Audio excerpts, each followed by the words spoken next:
Hey everyone, and welcome back to another video. And in this video, I'm going to show you how to make a reservation on OpenTable app. Now, this video is going to be particularly useful for individuals. Let's say that you want to go ahead and book a reservation.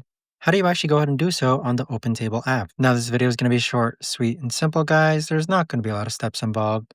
Now, in order to do this, what you're first going to do is that you're going to open up the OpenTable app, and then this is what the homepage looks like. You can either browse through restaurants through the recommended, or you can search for restaurants by clicking on the search button on the bottom left-hand corner. So let's say that we want to go ahead and book a reservation at Hell's Kitchen.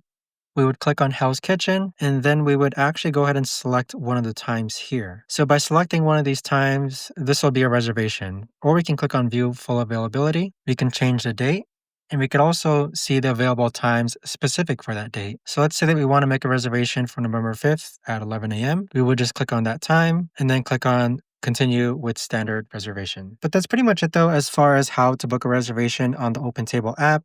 If you guys know of a better, easier way to actually do this, let me know in the comments down below. I would love to know. Thanks so much for watching, everyone, and I'll see you guys all in the next video.